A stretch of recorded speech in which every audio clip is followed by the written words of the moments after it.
Part 238. Hukum tabur tuai. Susah sekali untuk mendapatkan kesempatan berdua dengan Dev. Sejak awal rapat dimulai, Wina sudah berencana untuk berdiskusi berdua saja dengan Dev di ruangannya. Lalu dia akan menggunakan kesempatan itu sebaik-baiknya untuk menggoda Dev. Tapi sial, istri bosnya itu menelpon sehingga gagal sudah rencananya. Sayang, sudah dari tadi. Dev datang masuk ke ruangannya dan menjumpai istrinya sudah duduk di sofa sedang memainkan ponselnya. Lumayan, 15 menitan. Baru selesai rapatnya. Dian berdiri dari duduknya dan menyambut sang suami yang datang sambil menenteng laptop. Benar kata pepatah, pria yang sedang bekerja itu level ketampanannya bertambah ratusan ribuan %. Dian tersenyum mengingat hal itu. Kenapa kamu tersenyum? Ada yang salah dengan penampilanku? Tanya Dev sambil memicingkan mata awas. Oh tidak ada, kamu sangat sempurna sebagai seorang pemimpin. Dian mengacungkan dua jempolnya ke Dev yang menyeringai senang. Istrinya akhir-akhir ini moodnya selalu ceria dan senang. Entah kenapa, Dev justru takut dengan perubahan yang tiba-tiba itu. Takut kalau itu semua hanya kenangan baik yang dibuat oleh Dian sebelum pergi meninggalkan dirinya. Oh iya, tadi aku di rumah Kalista membuat kue ini. Masing-masing dapat satu loyang. Kamu mau? Dian hampir saja lupa brownies yang sengaja disiapkan untuk suaminya itu. Kotak kue itu dia letakkan di atas meja tamu. Dev datang menghampiri setelah meletakkan laptopnya. Sepertinya enak, ucapnya. Sungguh dia sangat senang dengan perubahan sikap Dian yang mulai menerima statusnya sebagai seorang istri dari Dev Kingston. Aku potongin ya, ucap Dian dengan mata berbinar-binar. Satu loyang kotak Dian potong menjadi 12 kotak kecil. Bagaimana setelah pulang dari sana? Moodmu lebih baik. Dev mengambil ujung rambut Dian yang mulai agak panjang dan memainkannya dengan menggulung-gulungnya. Lebih baik. Terima kasih sudah membolehkanku bertemu dengan Kalista. Kamu tahu, dia habis terkena musibah diculik dan digigit ular berbisa saat lagi liburan. Ujar Dian. Oh ya, lalu, Dev menghentikan kegiatannya memilih rambut sang istri. Dan, memilih mendengarkan info selanjutnya yang keluar dari bibir Dian. Sungguh kejam sekali orang yang melakukan itu pada Kalista. Dia mungkin tidak tahu rasanya kalau orang tercintanya diperlakukan seperti itu. Aku tidak percaya karma, tapi, aku percaya hukum tabur tuai pasti ada. Ujar Dian panjang lebar. Maksudmu? Dev tidak menyangka, di balik sikap polos dan lugunya, ternyata istrinya ini juga memiliki pandangan luas tentang hidup. Maksudnya begini, kalau kamu berbuat jahat pada orang lain, maka suatu saat kamu akan kena akibatnya. Mungkin bukan kamu yang akan kena, tapi bisa orang tua kamu, saudara kamu, pasangan kamu, atau bahkan anak kamu. Jawab Dian lebih luas lagi. Apa pendapatmu tentang balas dendam? Dev tidak tahu kenapa dia harus bertanya seperti ini. Dian ternyata bukan sembarang perempuan yang tidak tahu apa-apa. Istrinya ini ternyata memiliki pandangan luas tentang kehidupan dan bisa diajak diskusi. Balas dendam ya, yang aku tahu, saat kita mengalami peristiwa yang memilukan dan merugikan hidup kita, beberapa orang akan berpikir balas dendam. Lalu dia akan berusaha sekeras mungkin untuk melakukan aksi balas dendamnya pada orang-orang terdekat dari orang tersebut. Kamu tahu, orang yang dibalas dendam itu juga akan melakukan hal yang sama dan itu akan berulang terus sampai ada yang memutus rantainya. Dian menatap wajah Dev yang tampak serius mendengarkan. Terkadang perempuan dengan rambut sebau itu bisa melihat rahang Dev mengeras. Entah apa yang pernah terjadi pada pria ini.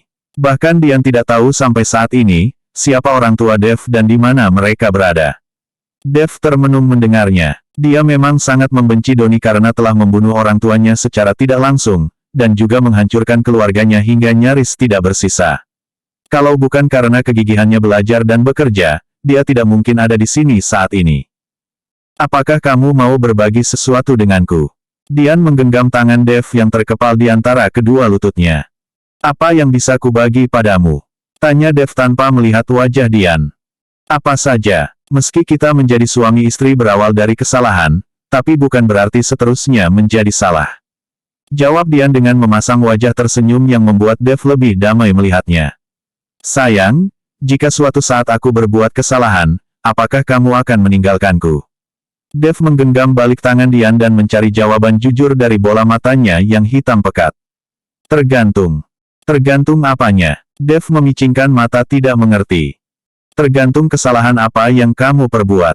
Jawab Dian sambil memakan satu potongan kecil brownies yang telah dipotongnya.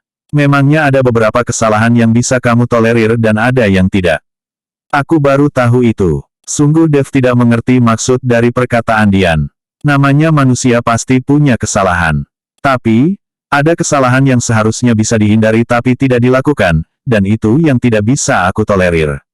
Jawab Dian. Lama-lama kepalaku pusing kalau berbicara denganmu.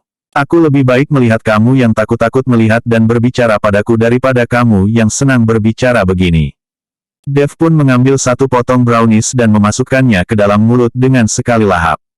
Hehehe, enak tidak? Dian bertanya dengan posisi pipinya yang menggembung karena brownies yang masih di mulut belum tertelan. Enak, jawab Dev dengan pipi menggembung juga. Dian tertawa melihatnya dan Dev tersenyum melihat Dian tertawa. Sepasang suami istri itu pun tertawa bersama mentertawai kelakuan masing-masing.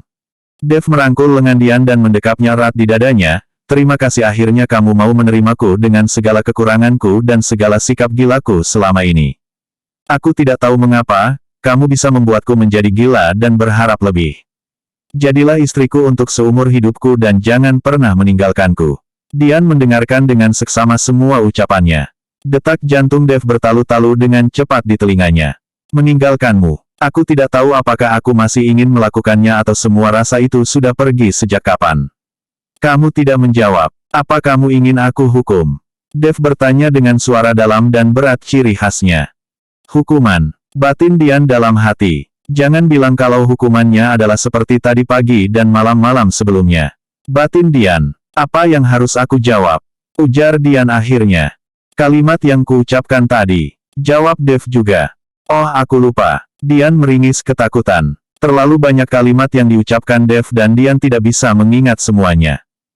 Baiklah, sepertinya kamu mulai menyukai hukuman dariku, Dev menarik dagu Dian hingga wajah perempuan cantik ini berada tepat di bawah wajahnya. Sejenak Dian melebarkan mata melihat apa yang dilakukan Dev.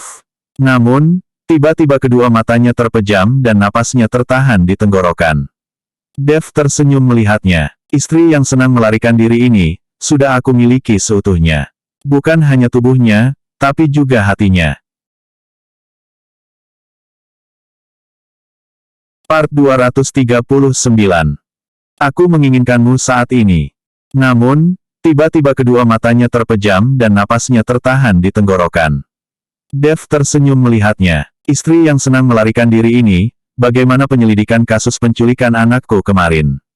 Apakah ada kemajuan? Seorang pria parubaya dengan brewok tipis setelah dicukur sebelumnya, tampak duduk menghadap ajudan setianya yang sedang melaporkan hasil investigasinya. Ketiga orang yang menculik Nona Kalista adalah orang bayaran yang transaksinya hanya dilakukan lewat telepon. Mereka bilang, orang yang memberikan mereka uang selalu memakai topeng Guy Fawkes. Suaranya pun tidak seperti sesungguhnya karena seperti memakai suara tiruan. Jawab Jay melaporkan hasil temuan orang-orangnya pada Doni, majikan yang diikutinya sejak lama.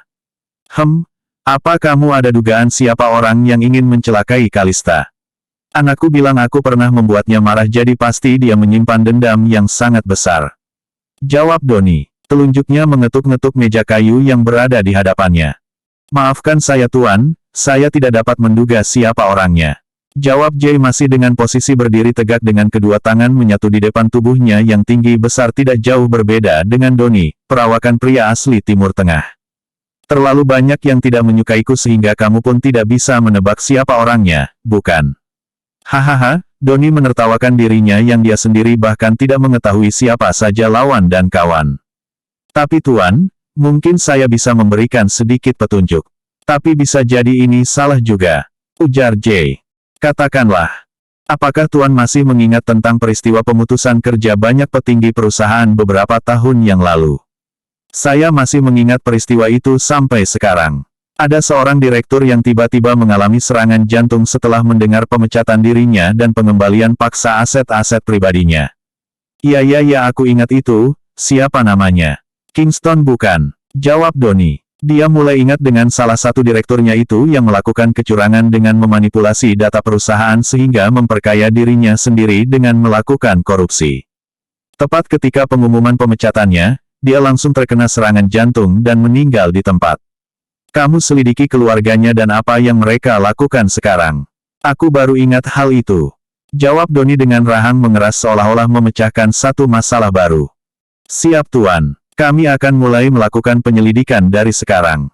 Ujar Jay. Pria tinggi besar itu pun memundurkan langkahnya dan keluar ruangan baca Doni. Tepat di pintu keluar, pria itu bertemu dengan Agnes yang baru pulang dari pertemuan dengan Sarah, membahas kerjasama mereka yang belum usai. Jay, di mana tuanmu? Agnes bertanya sambil melepaskan sepatu high heel-nya dan menggantinya dengan sandal teplek. Ada di ruang baca, Nyonya. Saya permisi dulu. Agnes mengangguk mempersilahkan. Wanita yang masih tetap cantik di usia kepala 4 ini berjalan menuju ruang baca tempat di mana suaminya berada. Doni, Agnes langsung masuk tanpa mengetuk pintu. Sayang, baru pulang. Doni berdiri menghampiri sang istri yang akhir-akhir ini sangat sibuk karena pekerjaannya yang kebetulan dengan besannya sendiri. Iya, kamu sudah makan malam. Agnes menyambut tangan lebar suami dan memeluk erat tubuh pria yang selalu memberinya kenyamanan tanpa diminta. Belum, kamu sudah? Doni bertanya lagi. Belum juga, aku sengaja pulang cepat untuk makan malam denganmu di rumah. Jawab Agnes sambil mengusel-ngusel hidungnya di dagu sang suami dengan brewok tipis yang membuatnya gatal-gatal geli. Hahaha, baiklah. Kamu mau aku yang masak atau? Tanya Doni sambil memicingkan mata. Aku akan masakkan spaghetti ya. Mau? Tanya Agnes dengan suara manjanya. Apapun yang kamu buat, aku tidak akan menolak. Jawab Doni lagi. Seperti pasangan muda-mudi yang baru menikah, interaksi mereka masih sangat romantis dan selalu mesra dimanapun berada. Mereka berdua pun keluar dari ruang baca dan menuju dapur setelah untuk langsung mengolah makan malam sederhana namun disukai berdua. Bagaimana pekerjaanmu? Semua tampak baik-baik saja kan? Doni duduk menunggu di kursi minibar sementara memperhatikan istrinya mulai sibuk mengeluarkan aneka bahan masakan dari lemari pendingin. Semuanya baik-baik saja. Aku senang memiliki klien seperti Sarah. Dia sangat welcome dan apapun yang aku kerjakan, dia selalu setuju. Jawab Agnes. Rambut panjangnya sudah diikat membentuk gulungan konde di atas kepalanya. Kemeja lengan panjang pun disingsingkan hingga sampai batas sikut. Bagaimana denganmu? Apakah pekerjaanmu baik-baik saja? Tanya agen balik. So far so good. Oh ya, 2 hari lagi aku akan tugas luar kota selama 4 hari. Kamu mau ikut? Doni menaikkan alisnya ditambah dengan senyum memikat. Kemana? Aku bisa saja membawa pekerjaanku kemana-mana tapi aku harus tahu dulu kemana. Jawab Agnes dengan rasa penasaran. Dekat-dekat saja, Singapura. Jawab Doni dengan entengnya. Part 240. Sangat tidak masuk akal. Kemana? Aku bisa saja membawa pekerjaanku kemana-mana tapi aku harus tahu dulu kemana. Jawab Agnes dengan rasa penasaran. Dekat-dekat saja, Singapura. Jawab Doni dengan entengnya. Agnes mengernyitkan keningnya, apa tidak apa-apa kalau kamu mengajakku. Lagi pula kamu di sana pasti sibuk dengan semua teman bisnismu. Dan, aku akan di kamar hotel seharian sendirian. Kata Agnes lagi, sambil meneruskan memasak spaghetti. Kamu bisa berjalan-jalan berkeliling Singapura sementara aku bekerja. Kalau pekerjaanku sudah selesai, kita bisa berjalan-jalan menikmati kota Singapura. Jawab Doni lagi. Boleh juga, sekalian aku ingin mencari inspirasi di sana. Doni mengamati sang istri yang sedang menuang saus bolognese di atas spaghetti matang yang sudah diletakkan di atas piring cepat bahan keramik. Oke nanti kita bicarakan lagi, sekarang kita makan dulu saja. 2 piring spaghetti saus bolognese dan 2 gelas jus buah, sudah siap santap di atas meja di hadapan Doni dan Agnes. Sepertinya aku tahu siapa dalang di balik penculikan Kalista yang kemarin. Doni berkata sambil memasukkan 1 suapan spaghetti ke dalam mulutnya. Iyakah? Siapa dia? Salah satu anggota keluarga dari seorang mantan direktur yang pernah aku pecat karena ketahuan melakukan korupsi. Jawab Doni. Oh, terus bagaimana nasib direktur tersebut? Agnes mendengarkan sambil mengunyah spagettinya. Dia terkena serangan jantung saat mendengar info pemecatan dirinya dan langsung meninggal di tempat. Ujar Doni menyudahi makan malamnya. Agnes yang akan memasukkan suapan mie terkenal asal Italia itu ke dalam mulutnya, langsung berhenti seketika. Biar ku tebak, dia membalaskan dendamnya pada keluargamu karena telah menghancurkan keluarganya. Dan, kebetulan dia mengenal Kalista. Bahkan dia tahu kalau Kalista dan suaminya akan pergi berdua saja ke puncak. Jadi, kemungkinan dia adalah orang yang berada di dekat Kalista dan mengetahui segala jadwalnya. Ujar Agnes. Donnie terkesiap dengan cara berpikir Agnes yang kritis. Dia belum berpikir sejauh itu tapi istrinya sudah berpikir kemana-mana. Aku harus telepon Darren sekarang. Donnie mengeluarkan ponsel yang ada di dalam saku celananya. Tunggu dulu. Kamu lihat jam berapa sekarang? Ini sudah malam. Mereka pasti sudah tidur. Jangan lupa Kalista sedang hamil. Darren pasti menjaga jam tidurnya baik-baik. Benar juga. Kasihan sekali anak kita. Dia harus menderita berkali-kali. Beruntung dia memiliki suami yang sangat sayang padanya dan mengerti kondisinya. Jawab Donnie. Agnes mengangguk membenarkan dan tersenyum bahagia. Sementara itu di jam yang sama tapi di tempat berbeda, di sebuah mansion mewah milik seorang pria dengan mata hijau. Di dalam kamar milik sepasang calon ayah dan ibu, sementara itu di sebuah klub malam di tengah kota metropolitan, seorang pria sedang mengawasi bisnisnya yang menggeliat hidup jika di malam hari lewat lantai 2 kantornya. Bos, selamat malam. Seorang pria muda, asisten kepercayaan Jack menghampiri sang bos yang baru datang mengawasi klub malamnya. Bagaimana situasi? Aman. Jack bertanya dengan kedua tangannya dimasukkan ke dalam kantong celana. Aman bos. Jawab pria muda tersebut. Bagus. Ingat, kalau ada pengunjung yang bandel dan memaksa menggunakan benda terlarang di tempat ini, usir mereka tanpa kecuali, apapun status sosial mereka. Ujar Jack. Meskipun klub malam biasanya identik dengan minuman keras dan narkoba, namun Jack mengharamkan narkoba di tempatnya. Hanya minuman keras yang dijual, tidak ada narkoba dan perdagangan wanita di tempatnya. Semua yang datang ke sini hanya ingin melepas penat setelah seharian bekerja dengan berjoget mengikuti hentakan irama dari musik yang DJ mainkan dan minuman sebagai pelepas dahaga. Kalau ada narkoba dan pelacuran, Jack tidak segan menyuruh anak buahnya untuk mengusir siapapun tamunya, tanpa terkecuali. Siap bos, ujar pria tersebut. Baiklah, aku ada di ruangan kalau butuh apa-apa. Jack meninggalkan asistennya dan menuju ruangannya yang berada di ujung lantai 2. Halo Jack. Grace. Jack yang baru membuka pintu dan masuk ke dalam ruang kerjanya, tiba-tiba dikagetkan dengan hadirnya Grace di dalam ruangannya dan langsung duduk di kursi kebesarannya. Kalian semua para pria sangat tidak masuk akal. Ketika kalian kesepian, aku adalah obatnya.